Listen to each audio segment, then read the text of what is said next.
disse para vocês, nós pensamos nessa reunião para tratar a democracia de uma forma diferente, não só daquela forma histórica, tipo, na Grécia Antiga, Solon cria um grupo maior chamado Bulé, na qual mais gente podia participar da governança da cidade de Atenas, mas havia um defeito intrínseco, né? Havia um defeito de base, que ele que escolhia quem ia participar.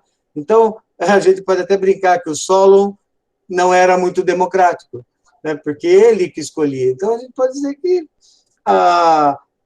essa participação era uma participação de comadre.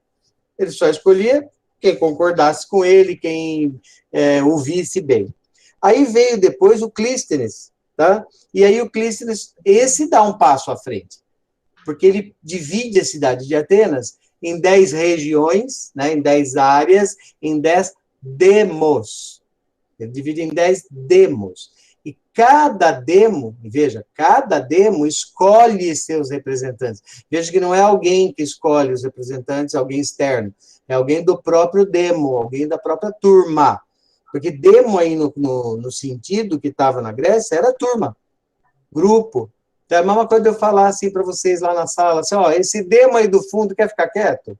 Pô, o deminho aqui do meio não quer participar? Então, eu estou chamando mais de grupo, tá? É mais uma ideia de grupo. E era o governo dos grupos, o governo dos demos. A infelicidade de fazer pós-graduação é essa, né? Tudo a gente começa a explicar palavra por palavra. E quando a gente fala democracia, bem, demo eu expliquei o que é, agora falta explicar o que é governo. O que é governo? Né? Notou que tem certas palavras na vida da gente que a gente usa e a gente não sabe o que é. A gente usa, digamos assim, por experiência de vida mesmo, por experiência de uso. Então, o que é governo? O que é governar? Gente, governar é escolher o caminho pelos outros.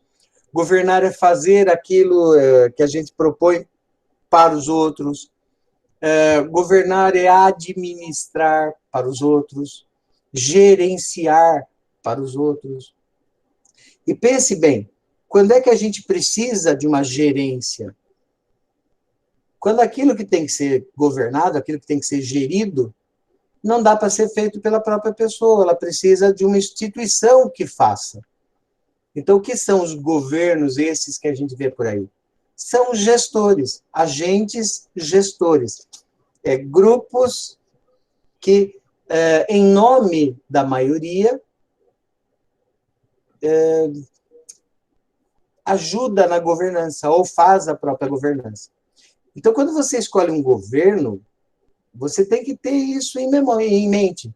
Você está escolhendo alguém que vai gerenciar o seu negócio. O seu negócio é o seu país, é o seu estado, é a sua cidade, é a sua vida.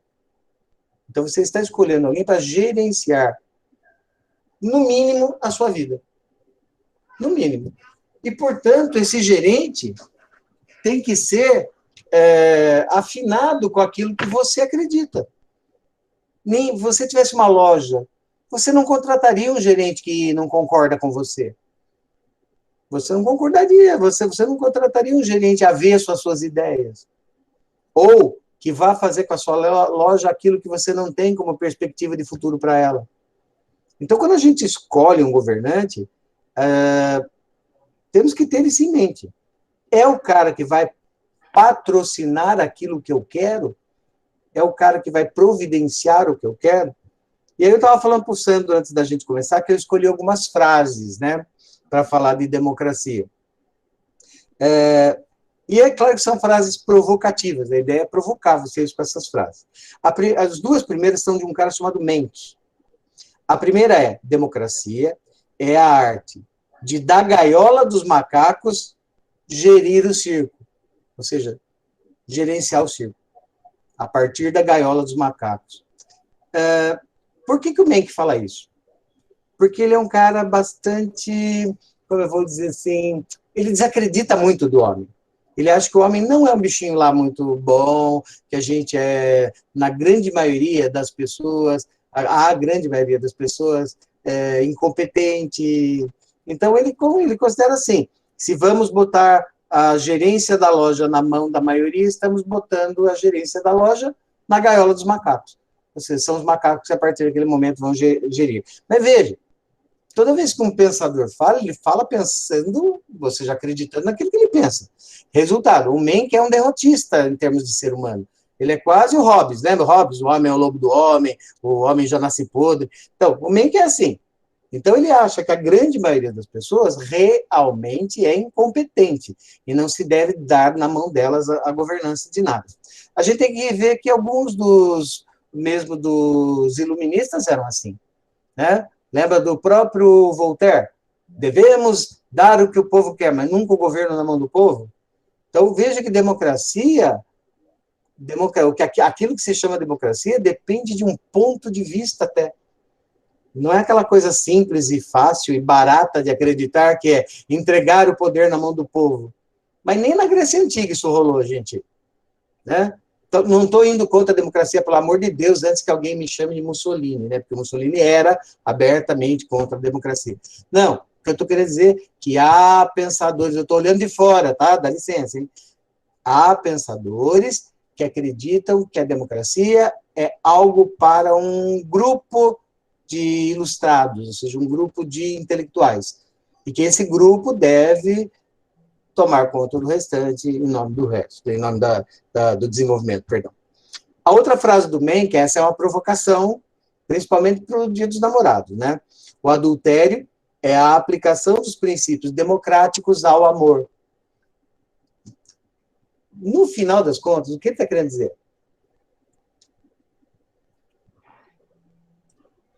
Se você pensar em amor, você está pensando em fidelidade, você está pensando em não traição, né?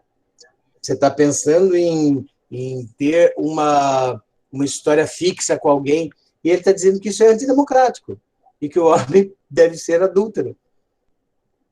Então, veja, olha a provocação dele em que nível chega. Ele está colocando que os princípios democráticos nem sempre são os desejados, nem sempre são os morais. E aí a gente vai para o Maquiavel, lembra? Política desvinculada da moral. Né? E lembrar que quando falar em política, já ensinei para vocês, tem que pensar em poder. Né? Falou em política, falou em poder. E toda vez que fala em poder, o que é poder? Poder é uma capacidade. Poder é a capacidade de se fazer obedecer. Não é mandar. Lembra que eu falei para vocês que qualquer Zé Ruela manda. Agora, se ele não é obedecido, que poder é dele? Nenhum. Você só tem poder a partir do momento que é obedecido. Então, por que os partidos políticos se organizam, se articulam para chegar a uma posição de poder?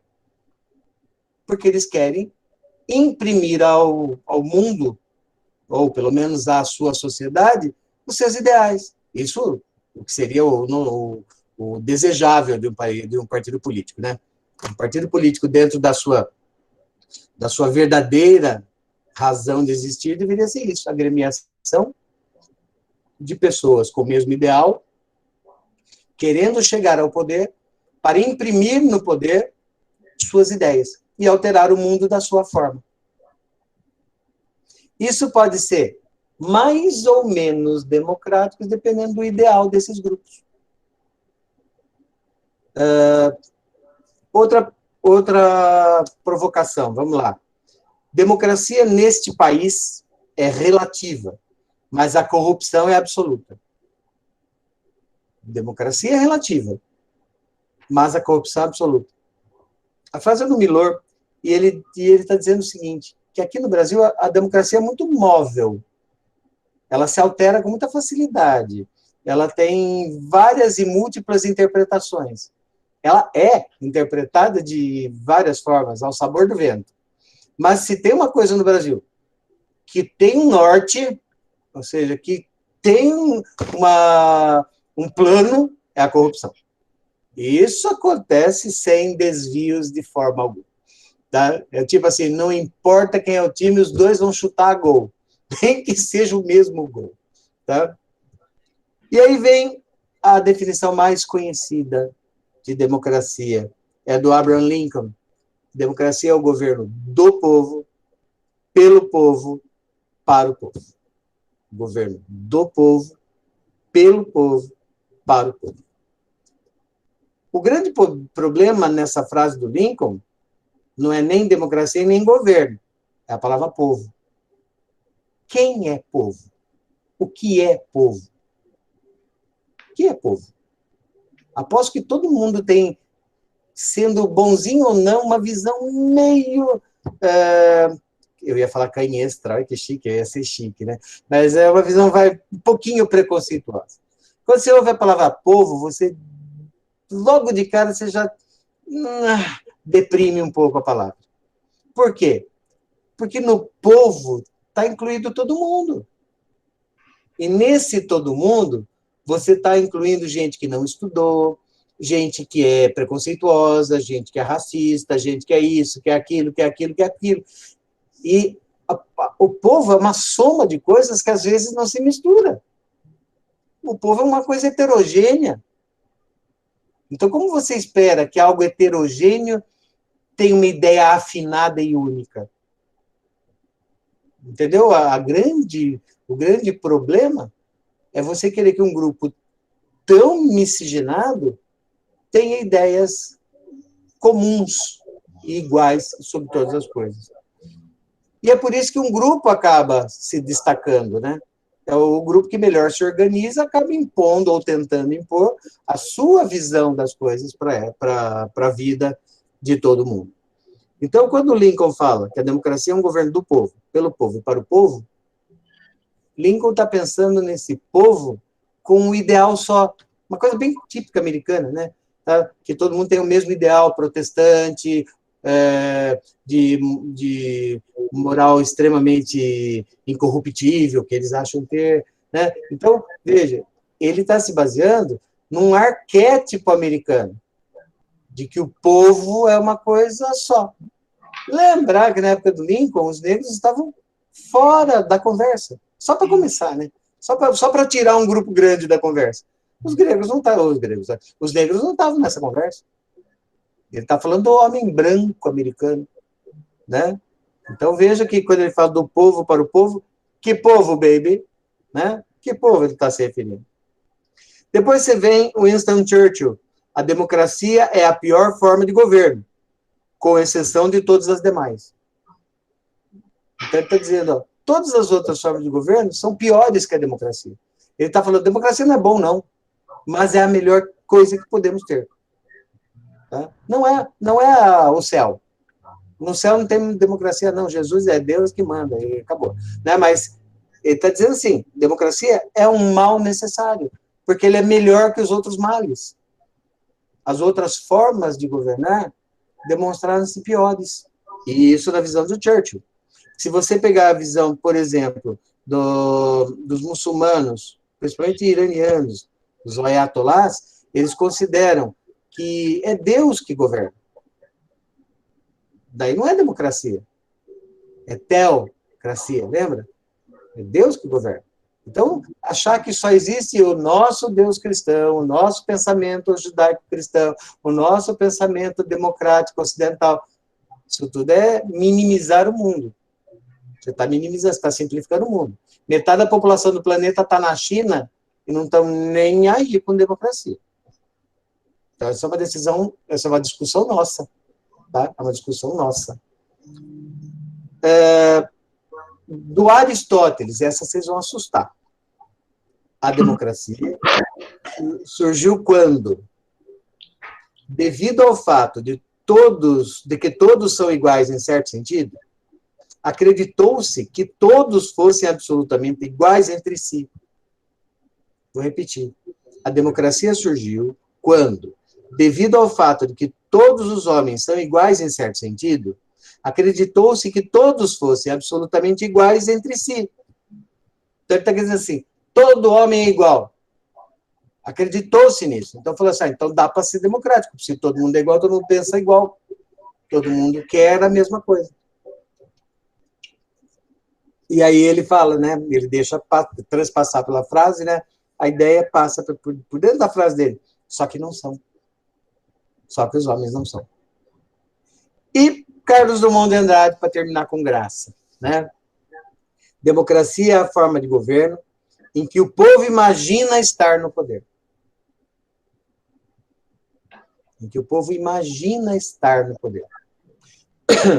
Gente, por mais que você escolha um político afinado com você, ao chegar ao poder, ele vai ter que fazer o jogo do poder. Ele vai ter que negociar. Ele não precisa negociar de forma espúria, ele não precisa negociar de uma forma que ele vá roubar, para deixar claro a coisa. Mas ele vai ter que negociar. Porque senão, os outros se juntam contra ele. A não ser que ele tivesse uma larguíssima maioria. Então, nem o político está no poder. Tá? Nem o político está no poder. Alguns grupos de políticos governam nosso país. Não pense que nós temos lá todos aqueles deputados e todos eles têm alguma capacidade de mudar alguma coisa. Não, eles não têm. Grupos maiores que eles governam esse país. E, há séculos, não começou hoje. Tá? Não começou hoje. Então, o que eu quero dizer de democracia para vocês, o que eu queria jogar a bomba na mão do Sandro, é que democracia não é o que a gente pensa. Governo do povo. Não é, nunca foi e, infelizmente, acredito que nunca será. Quanto mais perto chegarmos disso, melhor. E que países chegaram perto disso? Aqueles que, por educação, com a educação, nivelaram seu povo. Mas nivelaram para cima. Entendeu? Então, você pega uma Noruega, onde todo mundo quase estudou, todo mundo tem noção do que é ser governado e governar. Quando você pega uma Suíça, onde todo mundo estudou, e quando eu falo em escola de bom nível, não está ensinando só matemática, física, não, está ensinando as humanidades, e que mostram para o cara que ele não vive numa tábua de logaritmos, ele vive na vida. E na vida há negociação, há que se obedecer, há que mandar. Então, há uma relação muito, muito próxima entre democracia e igualdade. Quando um povo atinge um grau de igualdade, a democracia se instala. Sandro? Vamos lá, né? Vamos conversar um pouco. Pegando já um gancho no que você colocou, Wilson, aliás, muito bem colocado, você ainda citou agora a questão da Suíça, eu ainda acrescento aí a sua lista, né? A Suíça, a Dinamarca, a Holanda, que hoje, segundo o Centro para o Futuro das Democracias da Universidade de Cambridge, são consideradas as ilhas estáveis onde a população aceita a democracia, né? E está satisfeita com a democracia. E representa, no contexto do mundo ocidental, apenas 2% da população democrática do Ocidente, né? As demais democracias, segundo esse estudo, elas vêm passando por, pelo menos, mais 3 estágios, né? Então, o primeiro estágio seria de satisfação, que é o que nós estamos vendo com essas democracias que acabei de citar, né? A Suíça, a Holanda, a Dinamarca. Aí você vai ter aquelas democracias que estão no limite da preocupação. Bom, por exemplo, aí você vai ter a Alemanha, o Canadá, a Austrália, né? Que estão passando por um limiar aí de preocupação. Aí você tem algumas outras que estão passando por aquilo que nós vamos chamar um terceiro estágio de democracias que estão em mal-estar. E as que estão no mal-estar, você vai encontrar aí, por exemplo, Estados Unidos, Japão, Espanha, ou mesmo a própria França, né? E aí veio o dado, né, que motivou a nossa conversa, que é o título aí do Eu, Tu e todo esse povo que está conosco aqui, o eles, né? Aquelas que estão em crise. E aí nós estamos com os nossos olhos voltados para democracias como Brasil, México e Ucrânia. Então, veja, são fatores que estão associados aqui. Por que nós estamos vivendo isso? Né? Então, Se eu fosse olhar assim numa rápida abordagem do Brasil, que era o que a gente tinha conversado, né, que eu gostaria de falar também um pouquinho mais sobre a história do Brasil nesse contexto da democracia, existe um elemento cultural que a gente não pode desprezar. Eu vou pegar uma fala, por exemplo, do Dom Pedro I. Tudo farei para o povo, nada, porém, pelo povo. Citando aí, aproveitando um pouco a questão que o Wilson coloca do povo, né? Ou seja, qual que é a característica do Brasil nesse primeiro momento? Uma continuidade de um regime monárquico, absolutista ao despotismo, né? Que pega essa transição do absolutismo ao despotismo, e a qual a pessoa do Dom Pedro I encarna aqui no Brasil esse protótipo absolutista na outorga da Constituição de 1824. Então, já começamos ali uma figura, onde você vai ter ali as ideias de divisão do poder, você vai ter uma Constituição, mas uma Constituição que é imposta e com poder moderador, um poder de característica centralizadora. Se nós prosseguirmos no contexto da história do Brasil, nós vamos ver que a disputa entre conservador e liberal fica muito claro nas palavras do senador Joaquim Nabuco, quando ele diz o que para nós? Nada mais conservador do que um liberal no poder. Ou seja, dois grupos, porém, alguns interesses que poderiam prejudicar aquilo que era a convergência maior desses grupos organizados, e aí vamos dar o nome, elite, incomodava. As ideias, por exemplo, de igualdade. Então, se nós vamos falar em igualdade jurídica, nós vamos ter que, então, pensar na questão da abolição da escravidão. E isso incomodava os liberais. Então, peraí, não há que se pensar nesse assunto. Então, nós vamos discutir essa parcela, como bem o Wilson colocou, nos Estados Unidos dos negros, na época do Lincoln, uma grande margem, uma grande população deixada à margem, né, dessa discussão. Isso só para citar um exemplo. Quando nós avançamos, então, para a ideia de república, uma república que vai ser organizada efetivamente dentro de quê? De grupos organizados de uma elite. Ou do círculo militar, ou da oligarquia cafeeira, naquele exato momento. Então, você já implanta um regime de características que já começa como? Com a promulgação da Constituição de 1891 e tem uma tentativa de golpe já na sequência. Então, o Brasil ele já é conturbado ali na sua história, na sua gênese, ele já vem conturbado, historicamente, uma dificuldade muito grande de conseguir compreender o que seria o ideal desse liberal e da democracia. Isso é uma coisa assim que no Brasil fica muito patente, né? Consolida-se uma elite no poder durante a velha república que não dá margem nem sequer para a participação da mulher, dos negros, dos analfabetos, ou seja, é a total exclusão. Direitos que só vão ser adquiridos exatamente sob o governo de quem? No governo de Getúlio Vargas, sob uma ditadura. Ou seja, sob o Estado Novo, onde você vai estar no contexto histórico ali do nazifascismo, né, em termos de história geral, e de um líder populista. Então, o Brasil já vai embrenhar com acesso a alguns direitos trabalhistas, o direito de voto feminino, garantido por uma ditadura. Não por uma conquista do povo, né, Wilson? Não é a conquista do povo, mas da vontade ou de um ditador ou de um grupo a ele ali relacionado, um pequeno grupo relacionado a ele. E como nós não temos muito tempo, a gente só faz uma análise, então, desse percurso. Ditador esse que cai com a Segunda Guerra Mundial e que o termo que vem para o seu sucessor é a redemocratização, feita pelo seu ex-ministro da Guerra, general Eurico Gaspar Dutra, com alinhamento total aos Estados Unidos e com censura estabelecida.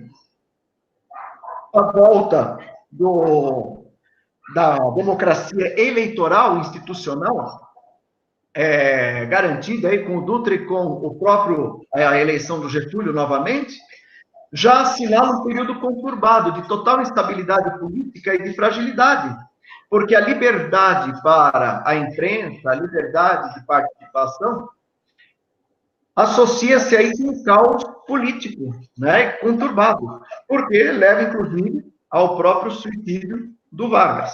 A renúncia do Café Filho, logo na sequência, com a questão de mais um golpe preventivo para garantir a posse de um presidente eleito, que foi o Juscelino.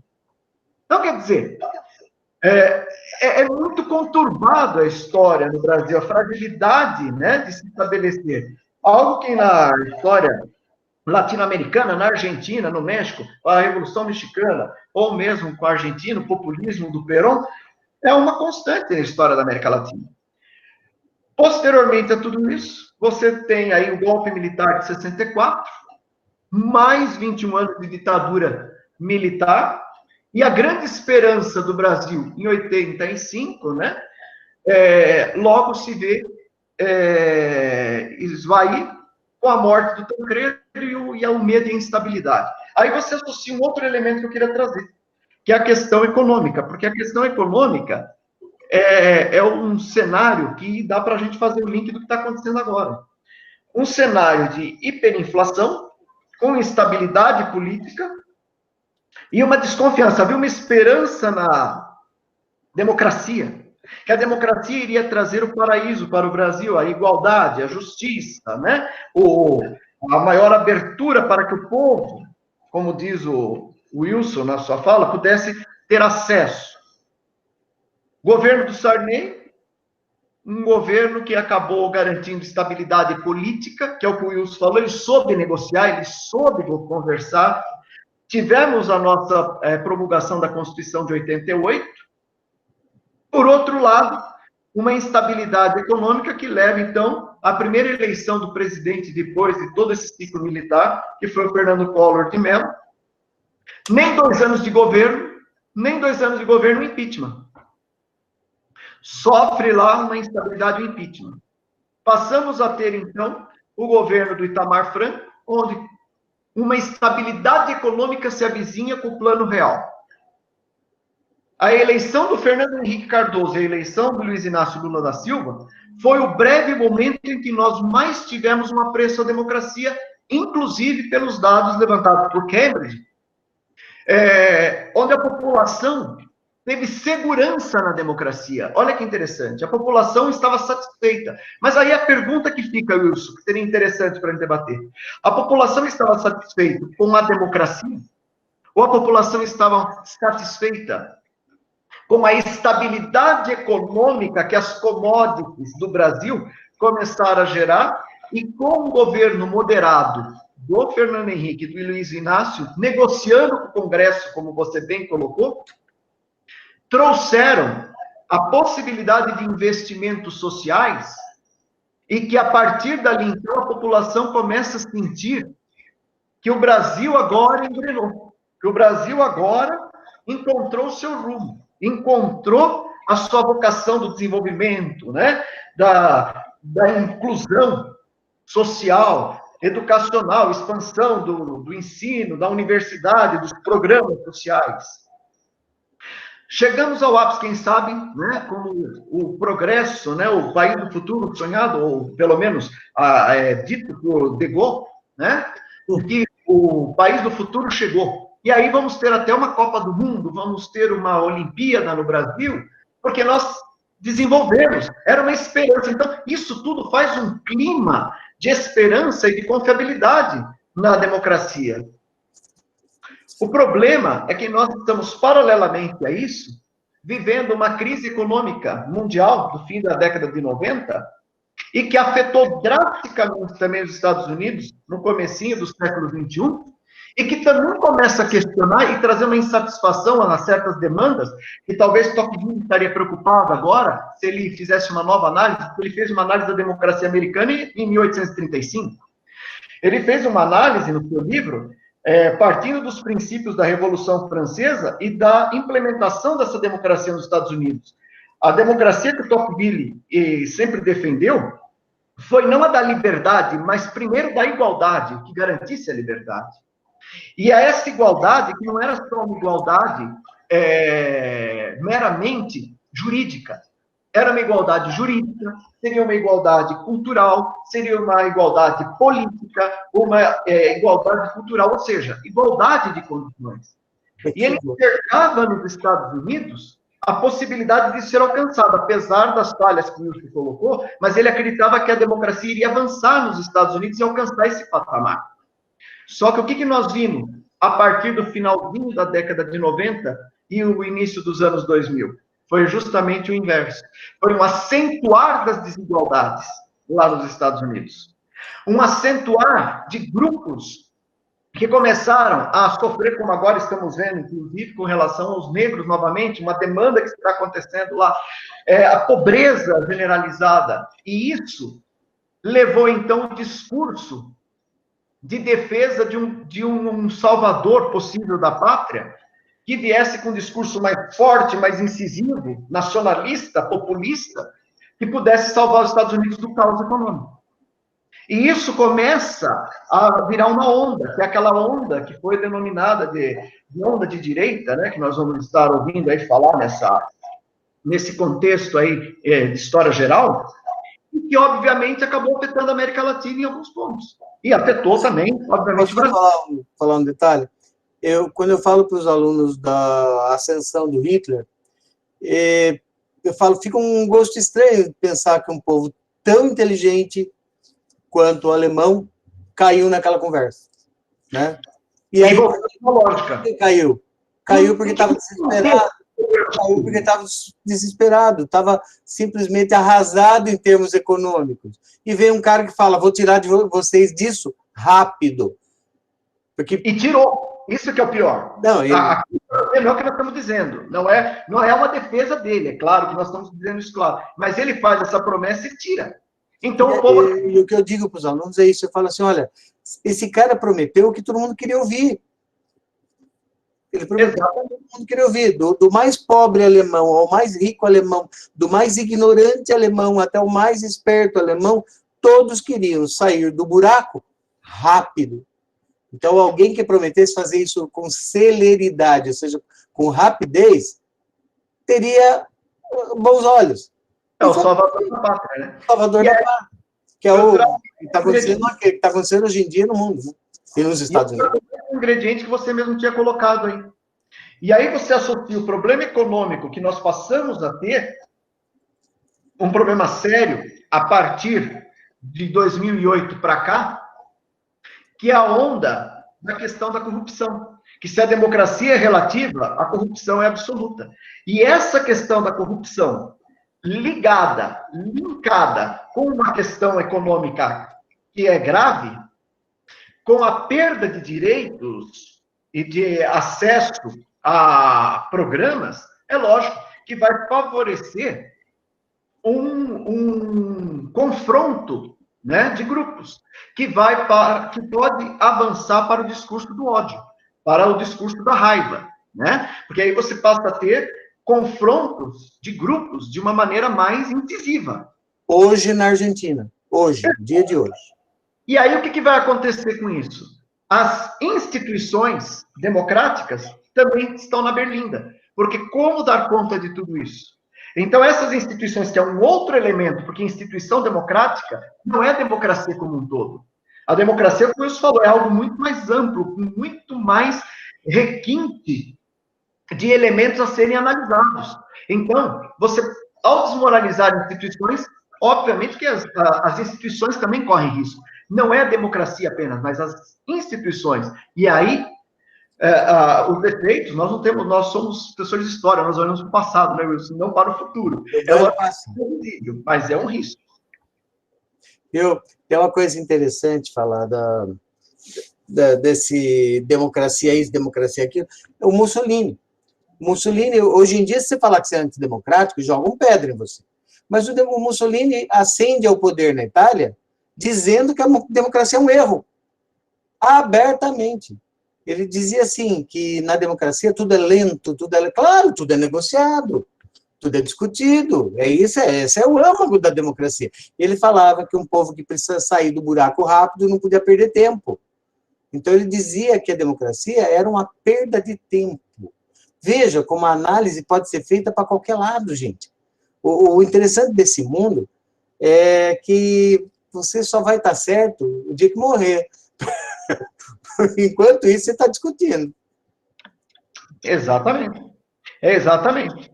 Então, nesse contexto, né, para eu fechar essa reflexão rápida, para que a gente possa conversar um pouco com os alunos também, né? Afinal, a conversa é eu e eles, né? É importante, então, ficar uma provocação, que é essa que eu deixei no começo da minha fala e quero finalizar com ela. O que é que está efetivamente ali em risco, né? Efetivamente, a democracia ou é a estabilidade que nós estávamos tendo? A democracia... Ou as instituições. Ou as instituições. Hoje ninguém fala assim, fim à democracia, falam fim ao STF. Ou seja, o STF é uma instituição, não é a democracia. Então, assim como pedir a intervenção militar, né, pedir a intervenção das Forças Armadas, está pedindo... Acho que você caiu. Foi censurado. Só continuando, então. Vocês continuam me ouvindo? Diz sim ou não no chat, por favor. Estou te ouvindo, Wilson. Pode falar. Obrigado. Quando ele fala em instituição, é isso. Gente, democracia é uma ideia. Democracia é um conjunto de práticas. Mas quem exerce esse conjunto de práticas? Instituições democráticas. O Congresso, né? Senado, Câmara de Deputados, o STF, o eleitoral lá, o seu que lá. Então, essas são instituições democráticas, instituições. E elas estão sendo ameaçadas. Elas, não a democracia. É que eles pegam, claro, para se defender, eles juntam tudo. Eles falam assim, ó, se a gente cair, é a democracia que está caindo. Não, se vocês caírem, vocês estão caindo. Né?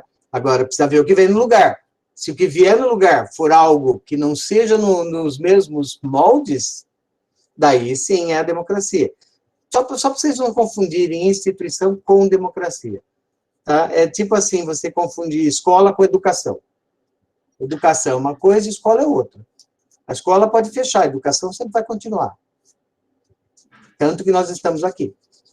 Exato, eu ia fazer esse complemento. Olha lá, Wilson, uma perguntinha para nós aqui. Eu fiz uma para você. Quando você falou dos estados que estão já reclamando da democracia, colocou Canadá, colocou... esses países tinham uma população que estudava, uma população, digamos assim, educacionalmente bem preparada. Só que eles receberam levas bastante grandes de imigrantes. Eu estou querendo saber e esses imigrantes, obviamente, não vieram com essas mesmas características. Você acha que isso é um componente nessa preocupação com a democracia? O que eles trazem? Eu estou falando isso porque a Bélgica está preocupadíssima. Porque até 2022 ela será de maioria muçulmana. E eles estão já querendo passar leis da Sharia, leis muçulmanas. Ou seja, que não são democráticas. Nós voltamos àquela questão do Tocqueville, né? Quando ele fala em buscar a igualdade econômica, a igualdade política e a igualdade cultural. Ou seja, esses países estavam vivendo, de certa forma, que você acabou de colocar, uma estabilidade no modelo cultural. Essa grande demanda, né? Essa grande... Óbvio, vai trazer um equilíbrio, não tenha dúvida nenhuma. Posso falar uma coisinha? Antes que alguém acuse que a gente está defendendo a não aceitação de imigrantes, eu só estou perguntando se é um fator, tá bom? É um fator que interfere no pensamento de quem lá está. Então, como é que vão interferir, vão interpretar isso?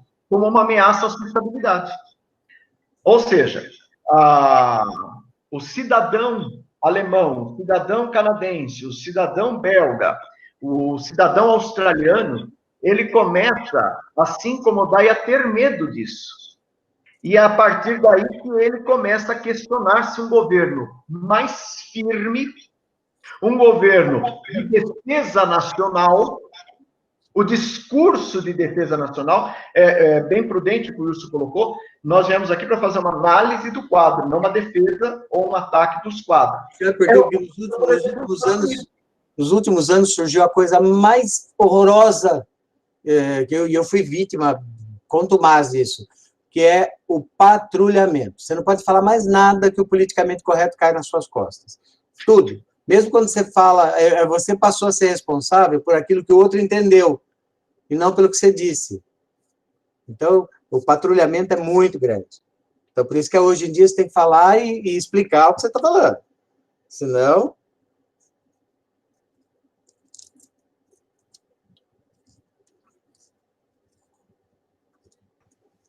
Sandro, está congelado aí?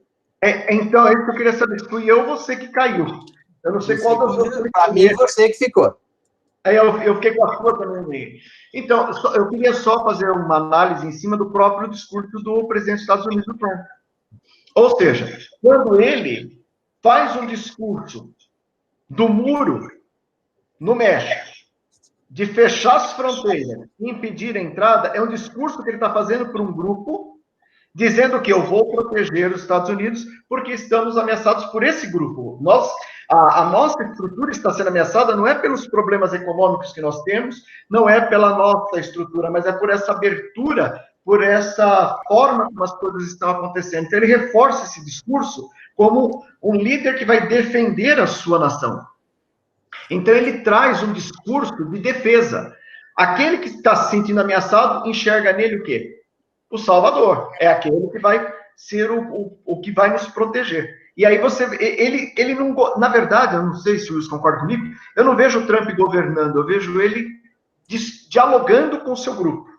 Todas as ações dele são voltadas para dialogar com o seu grupo, com a sua base de apoio, né, nos Estados Unidos. E isso põe, logicamente, o país em polvorosa, que é aí que está, ou seja, um mal-estar na democracia americana.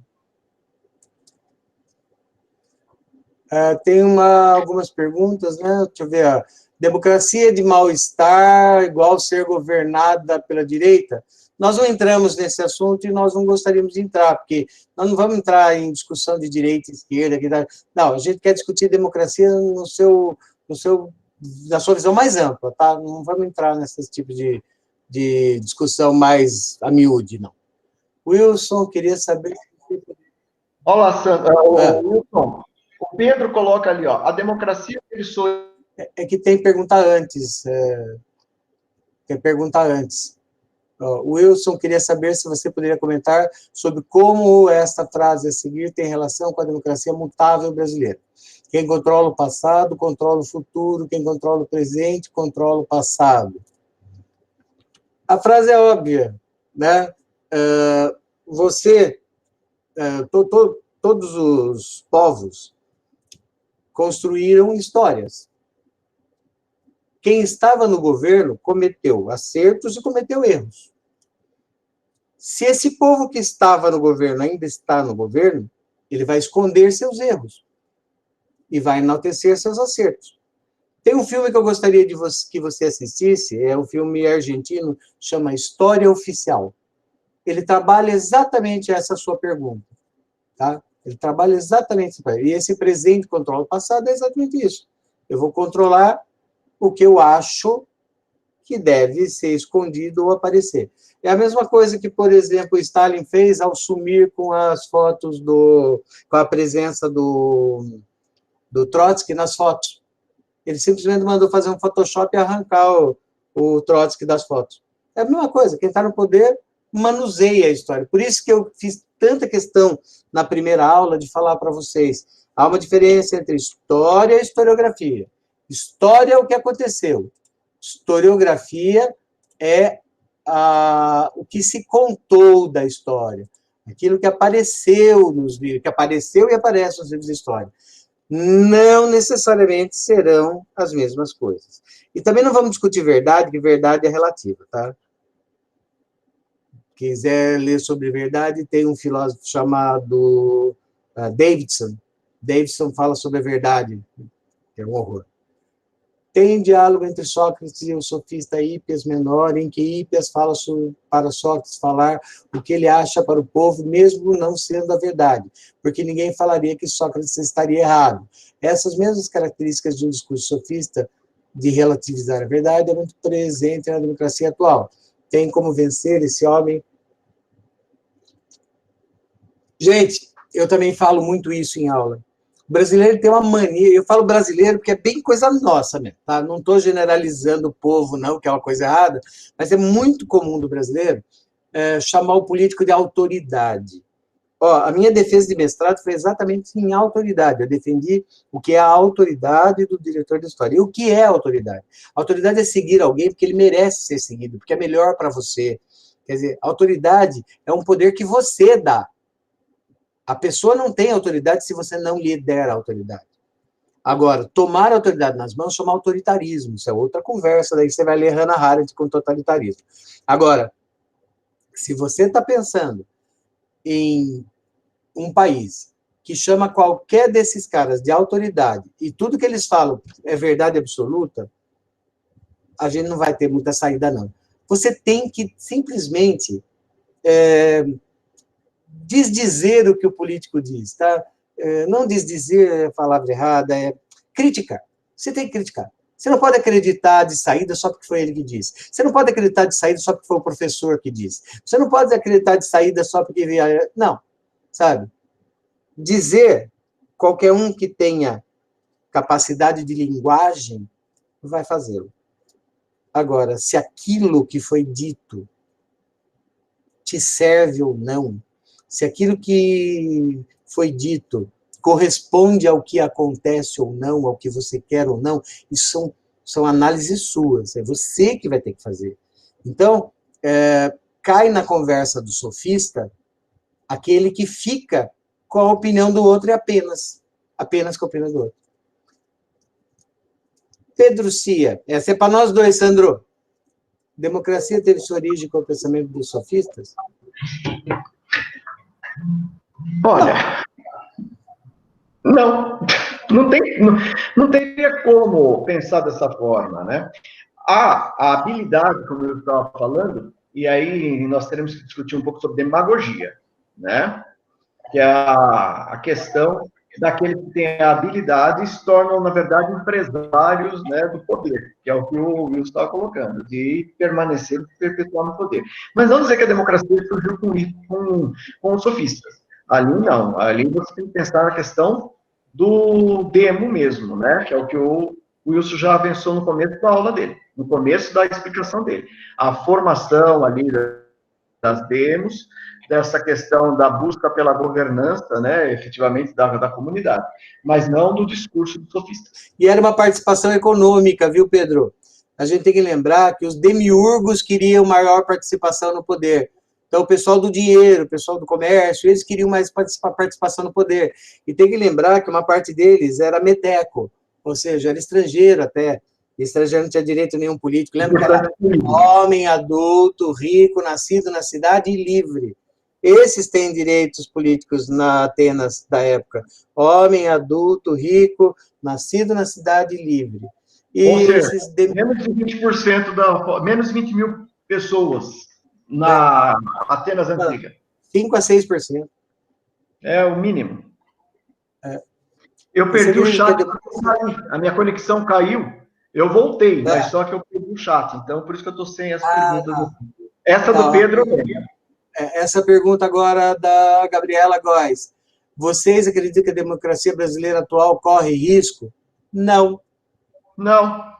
As instituições correm, que é o que eu estamos tentando colocar para vocês. As instituições democráticas podem estar correndo risco, mas não há democracia. Então, estão tentando juntar uma coisa na outra, até para fazer uma proteção mútua, né? Que não caia uma para que não caia a outra. Mas não, a democracia está razoavelmente estável. Nós aprendemos a viver com ela.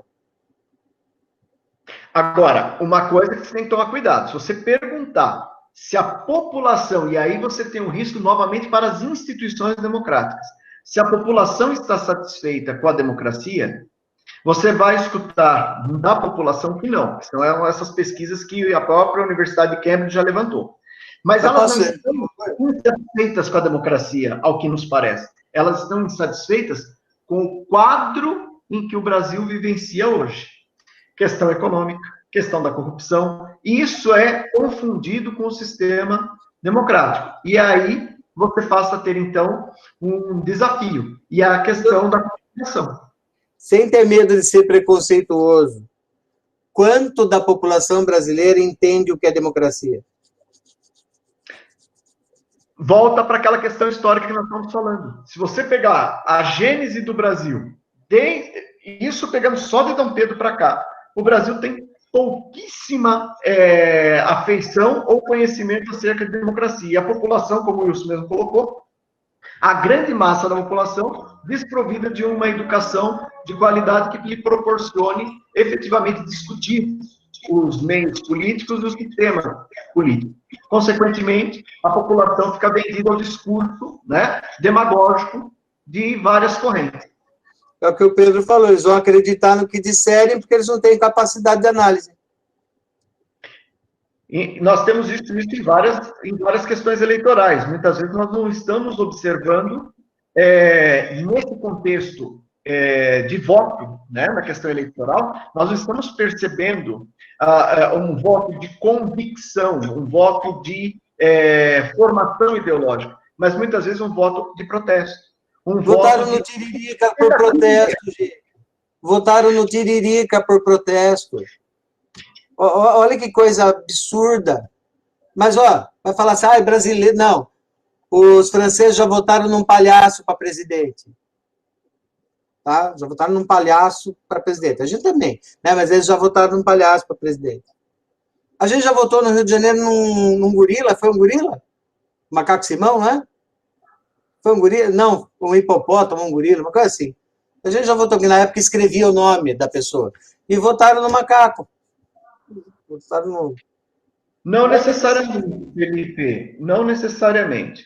Quando você pensa que as instituições democráticas podem cair, não é o mesmo que dizer que o sistema democrático tem fragilidade. Depende novamente daquela questão de como você está interpretando a democracia. A estrutura democrática, ela permite estilos. É isso que nós estamos tentando colocar para você. O modelo democrático. Então, esse modelo que nós estamos vivenciando, de que nós chamamos de um modelo liberal de moderação das forças, ele pode vir a ter algum impacto. Mas é o que o Wilson, inclusive, cuidadosamente colocou. Lógico que isso vai trazer um impacto para o modelo que está aí. Então, razoavelmente, nós estamos com uma democracia estável. Razoavelmente. Mas que pode sofrer alterações. Entendeu? Esse é o ponto. Você pode corrigir. Tem muita gente com o microfone aberto, gente.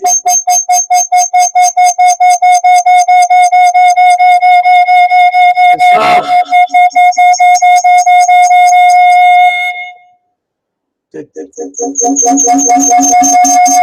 Olha. Tem muita gente com o microfone aberto.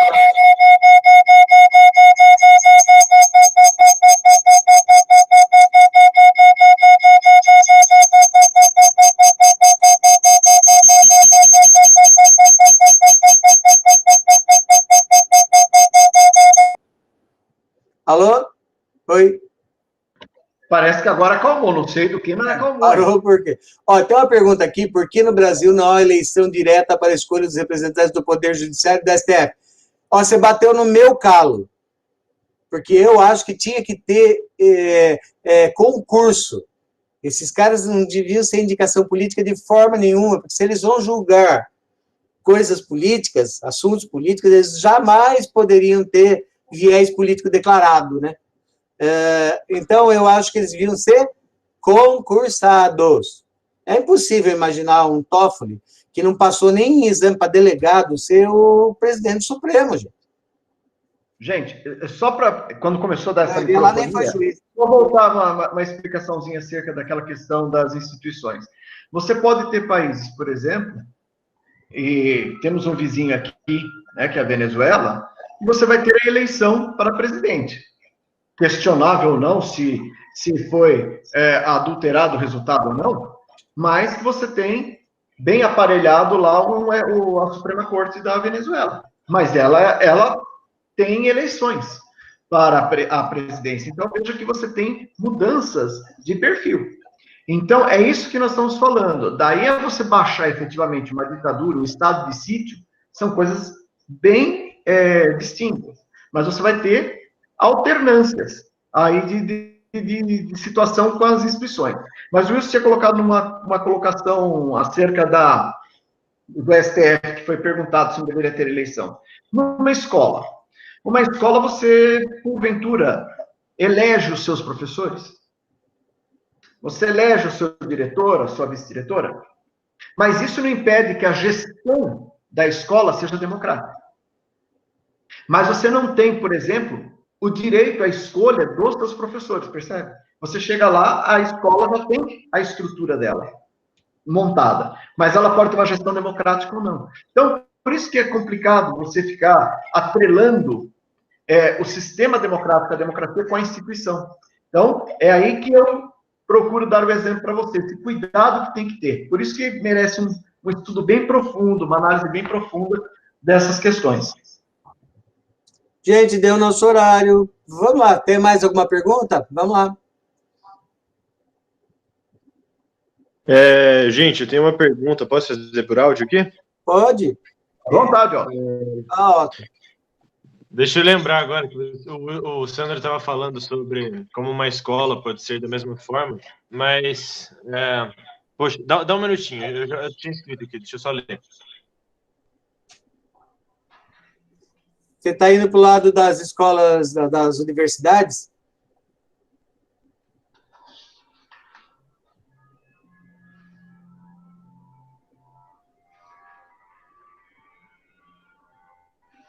Aí, tá aqui, ó. A pergunta é o seguinte: como você disse na Venezuela, lá, entre aspas, tem democracia, né? As pessoas elegem quem está no poder.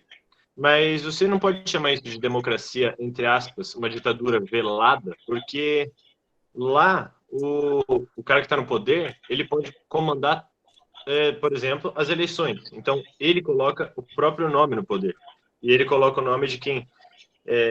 De qualquer um, sabe? Ele decide as pessoas que são eleitas. Isso, entre aspas, seria uma democracia, porque as pessoas acham que estão votando. Otto, seguindo a sua ideia, então não houve ditadura no Brasil. Por quê? Porque havia votação.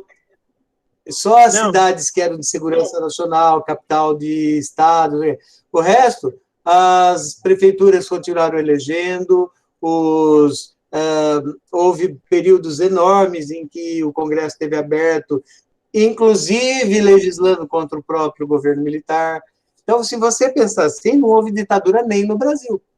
Não, então, eu me expressei mal. Eu quis dizer, porque eu achei que o Sandro estava dizendo o seguinte, que na Venezuela não há ditadura, há uma democracia. Tá. Não é que lá não haja uma ditadura. Eu estou dizendo para você o seguinte: se você for observar, quando você fala do STF, se você observar que lá é feita uma eleição para a escolha da presidência, se a democracia é resumida exclusivamente à questão eleitoral, então lá não tem uma ditadura. Então, mas você observa que existem outras situações. Sim.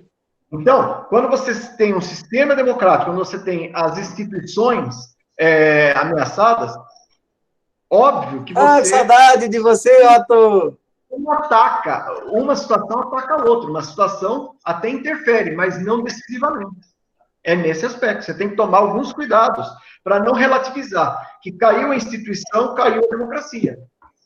Entendeu? Sim, não, eu achei que você estivesse falando outra coisa, totalmente o oposto, entendi. Desculpa.